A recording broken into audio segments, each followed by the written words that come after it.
I'm sorry, but I have to be in the hospital for a while.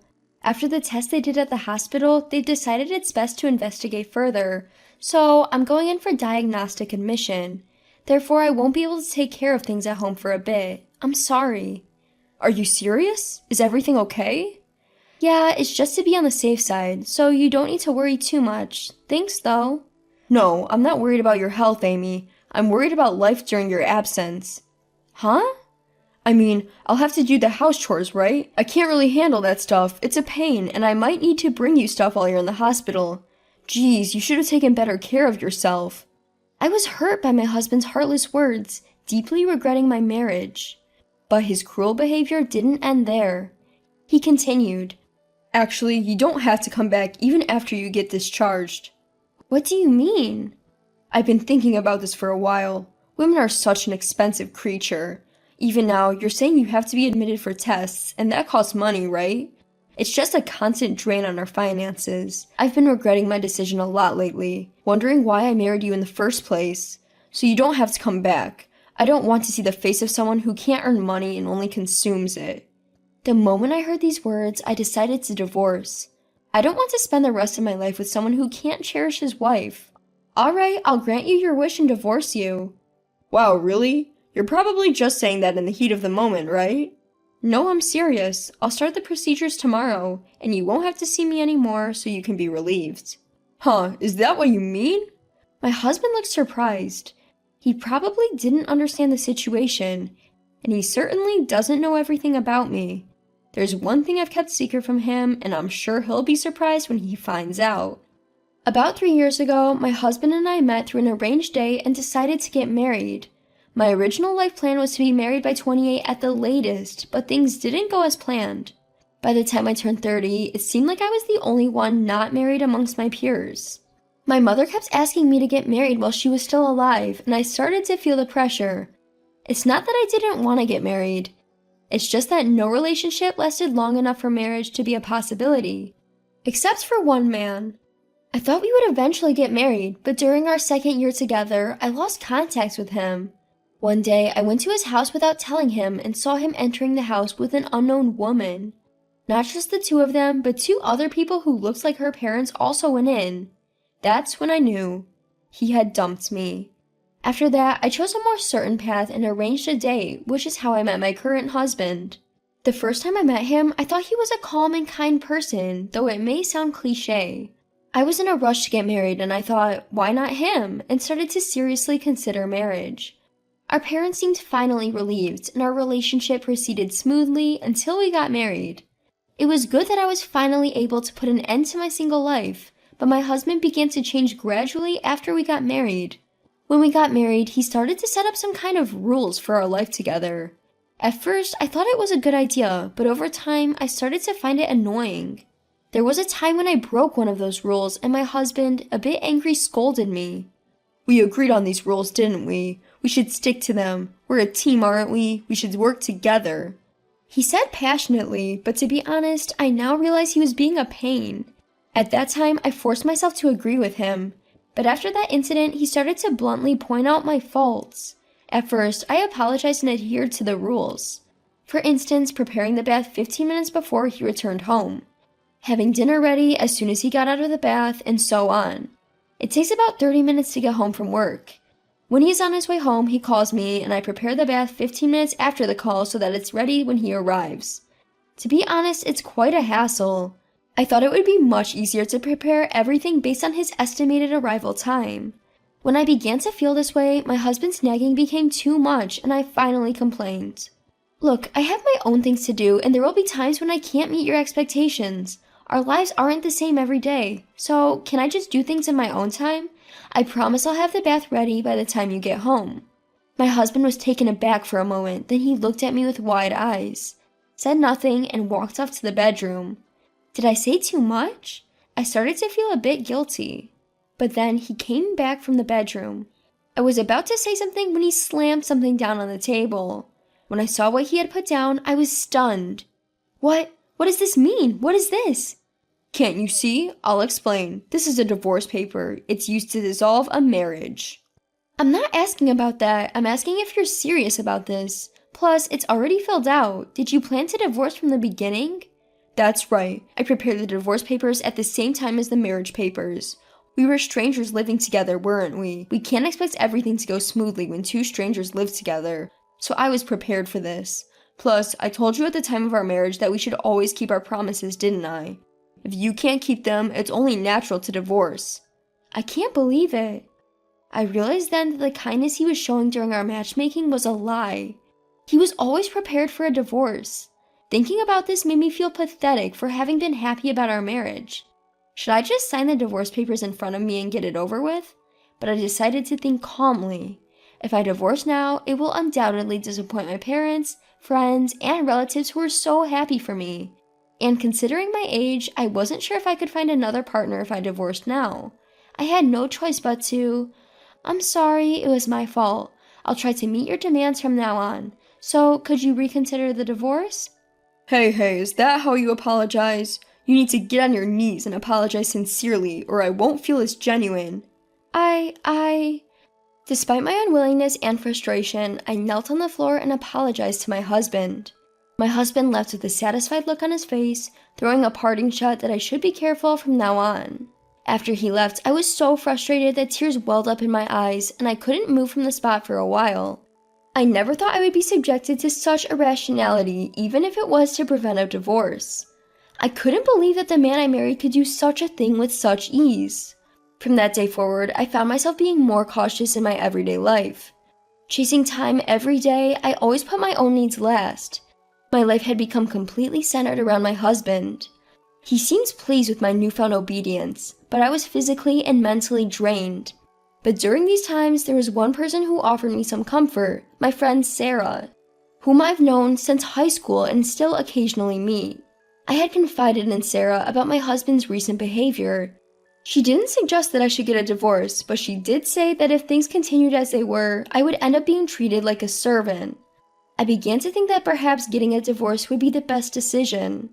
Sarah, always mindful of my mental state, proposed an idea one day. "Why don't you help me with my work?" she suggested.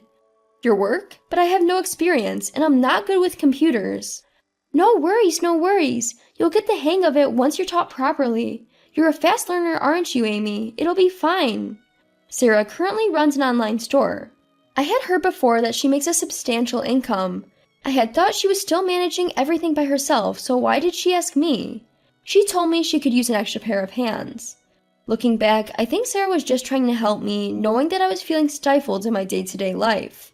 I had been looking for a breather myself, so I eagerly agreed. I was unsure whether I should tell my husband about this, but Sarah advised me to keep it a secret.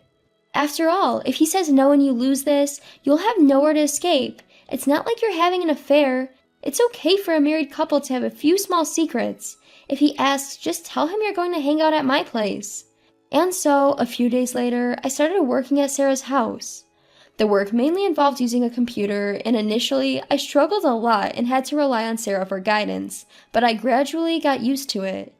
Of course, when I returned home, my life would revolve around my husband again, but having a place where I could take a breath made me feel considerably better. And I started earning a decent income as well. However, I didn't want to earn too much because I was under my husband's financial support, so I asked her to adjust the amount I was paid. But perhaps due to the daily stress, I fell ill one day and had to go to the hospital. There, they suggested that I should be admitted for testing. I hope it's nothing serious, but the doctor said it would be better to get tested, so I agreed. When my husband came home and I told him about it, his response was utterly callous. "How long will you be in the hospital for tests? And who's going to take care of me while you're gone?" "Well, I'm not exactly sure about that." "Hey, you can't just casually decide to check yourself into the hospital. You need to properly prepare. Get someone to have a hot bath ready for me in 15 minutes before I get home." I could ask my parents." "Think, will ya? If we get your mother involved, where does that leave me? Don't you know someone more discreet, someone we can rely on?" "That's too much to ask. Sorry, but you'll have to manage it yourself." In the end, the husband grudgingly accepted, muttering complaints. "I'll have you working hard when you get back from the hospital." Hearing this over and over again reminded me of something Sarah had once said. It's okay to tell him he's wrong, and if that leads to divorce, then so be it. Remembering this, I finally stood up to my husband. I'm the one going in for testing, aren't I? Can't you even say something like, take care, or show some concern? What? It's the same with the household chores. Can't you manage that on your own? I'm not asking you to manage a large family's worth of chores, just your own. If you can't do that, you're no better than a helpless child. No, you're worse because even a child can learn. I couldn't hold back the words that had been bottled up for so long. What? Have you forgotten what you apologized for the other day? If you talk to me like this, I'll divorce you right away. Are you okay with that?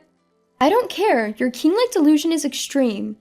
I see. You don't have to come back after you're discharged. You're not fit to be my wife, not being able to earn a dime. I really picked a losing ticket with you. Fine, let's get a divorce. I have some time before I'm hospitalized for the test, so I'll start the proceedings. Is that okay? You sure about this? You won't be able to take it back. I might still forgive you if you apologize now and write a promise or something. How's that sound? I have no intention of apologizing. I want a divorce. And so, a divorce was decided on before I was admitted to the hospital for testing. On the day of her admission to the hospital, he was leaving for work in the morning. He said, "You're going to stay with your friend Sarah, right? But you won't have time for fun anymore. You have to earn your own living, no time for hanging out. Or is your friend one of those women who lives off her husband's money? That man must be blind to have a wife who's only good for spending his money. He's probably a weak husband who does whatever his wife says. Anyway, do your best to earn a living." He left, smug as if he'd won, not knowing that I was actually working. This meant I wouldn't have to adjust my income anymore. And he didn't realize that it was his position, not mine, that was precarious. I went to the hospital for testing, nervous about what might be found. But everything was fine, and I was able to be discharged without any issues. Sarah came to pick me up on the day I was discharged.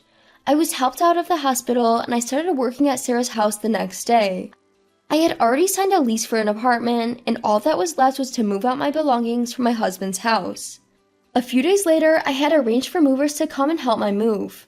After moving out my belongings and returning home, I finished my work at Sarah's house the next day and found a bunch of missed calls on my phone. The calls were from my husband. Thinking I might have left something behind, I answered the phone. "Hello? Don't call me so many times when I'm working. What do you need?" "Hey, you're the one who ratted me out, aren't you?" "What are you talking about?" "Sarah's husband. He's the area manager." "Oh, really?" You knew, didn't you?" "Who knows?" "Planning some revenge, huh? Pathetic. Trying to ruin me by tattling, you're a worthless woman to the end." "Think what you want. We're not married anymore, remember?" "Wait, did you call just to say all that?" He stuttered a bit. No, that's not... Could you, clear up the misunderstanding for me?" "What do you mean?" "I mean, tell the area manager that it was all a misunderstanding from your side. Otherwise, it'll be awkward if I see him at a meeting, right? If you understand, please let him know as soon as possible. I'll even pay you alimony or whatever if you do." Is that how you ask someone for a favor?" "What?" "Do you always act like this when apologizing? If you're going to apologize, you need to be truly sorry, from the bottom of your heart, right down to the ground." Those were words that my ex-husband once said to me. I won't let him say he can't. Ugh, grrr. "Oh, switch to a video call? I can't see anything through a phone call." He switched to a video call, revealing himself. I'm truly sorry for what happened. Please clear up the misunderstanding with the area manager." He prostrated himself on the ground. But I'm the type to return what I receive, and double at that. Sorry, the signal's kinda bad. I couldn't see anything, so I can't clear up any misunderstanding. Bye now." "Hey, wait a minute." The call ended there. And so, this incident came to a close. As for my ex-husband, the rumors spread to other store managers at meetings attended by the area manager. He found it hard to stay and submitted a transfer request and was subsequently moved to another region.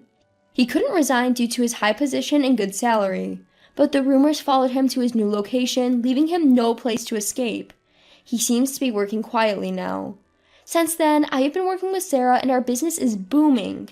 We plan to expand and venture into various other businesses. I'm truly grateful to Sarah.